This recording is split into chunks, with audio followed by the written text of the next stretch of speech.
Compound adjektif dengan participle. Compound adjektif sendiri memiliki pola dalam penggunaannya dalam kalimat yang disebut sebagai compound adjective pattern atau pola dari compound adjektif. Participle merupakan salah satu bagian compound adjektif dan berfungsi layaknya kata sifat atau si adjektif. Oke, kita bahas contohnya. Polanya sendiri bisa berpola adjektif plus past participle atau present participle nanti ya. Kita bahas past participle-nya dulu. Adjektif plus past participle, adverb plus past participle atau juga bisa noun plus past participle.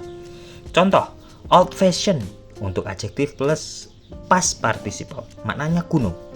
Cold blooded, berdarah dingin, adjektif plus past participle. Well known, terkenal, adverb plus past participle. Well built, berbadan tegap, past participle dengan adverb. Highly recommended, sangat dianjurkan, adverb plus past participle. Sun dried, noun plus past participle, dijemur. Wind powered, bertenaga angin, noun plus past participle. Tongue tied, lidah terikat, noun plus past participle. Intinya di sini mereka semua berfungsi layaknya kata sifat meskipun ada adverb atau noun. Cirinya kebanyakan dua kata tersebut, adjektif atau adverb atau noun, yang dipasangkan dengan past participle ada hyphen atau tanda penghubungnya. Itu tandanya. Dia berfungsi sebagai kata sifat. Sekarang beralih ke present participle. Polanya sama, adjektif plus present participle atau adverb plus present participle, noun plus present participle juga bisa. Contoh, good looking, tampan, adjektif plus present participle. Free standing, berdiri bebas, adjektif plus present participle. Never ending, tidak pernah berakhir, adverb plus present participle. Long lasting, sepanjang masa, adjektif plus present participle. Mouth watering, menggugah selera, noun plus present participle. Record breaking, noun plus participle present participle, pemecah rekor. Bagaimana jika diaplikasikan dalam kalimat?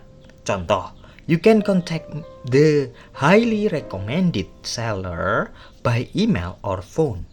Kamu dapat menghubungi penjual yang sangat direkomendasikan tersebut melalui email atau telepon.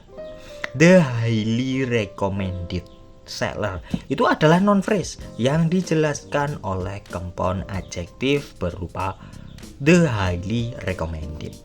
Ada participle-nya di sana ya dalam compound adjektif tersebut.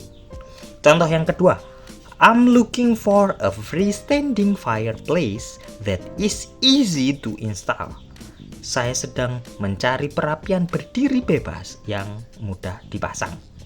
A freestanding itu adalah compound adjektif yang menjelaskan noun di belakangnya, fireplace, membentuk noun phrase. Catatannya, banyak participle adjektif yang tidak ada versi verbnya berfungsi baik sebagai atributif ataupun predikatif dengan dikombinasikan dengan noun membentuk compound adjektif. Contoh, sun-dried tomatoes sebagai atributif, atau dia adalah adjektif yang menjelaskan noun langsung di belakangnya. Boleh ya?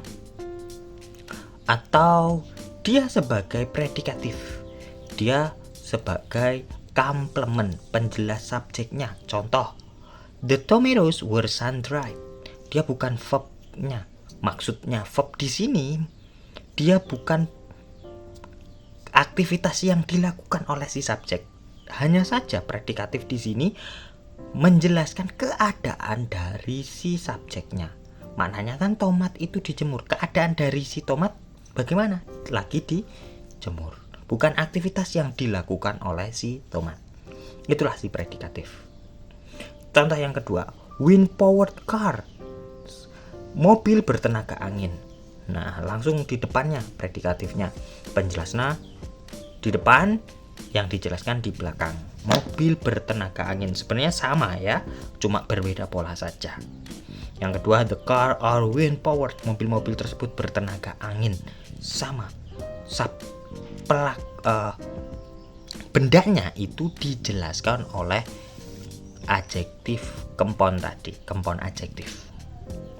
Contoh yang ketiga, mouth watering lasagna. Lasagna yang menggugah selera. Bisa juga kita tulis this lasagna is mouth watering. Lasagna ini rasanya menggugah selera. Contoh yang keempat, record breaking natural disaster. Bencana alam yang memecahkan rekor. The natural disaster were record breaking. Bencana alam tersebut memecahkan rekor. Jadi intinya untuk penggunaan kempon adjektif dengan participle ini mau digunakan sebagai atributif. Kebanyakan dia adalah bagian dari non phrase. Boleh. Atau sebagai predikatif. Dia sebagai komplement dalam kalimat. Boleh juga. Sama-sama maknanya ini hanya alternatif yang bisa digunakan. Bedanya kalau atributif ya masih berpotensi sebagai subjek, objek atau yang lain. Sedangkan kalau predikatif, kalau rangkaiannya seperti predikatif ini, maka dia tidak bisa jadi kalimat lagi kecuali kalau ada conjunction. Gitu ya. Thanks for watching.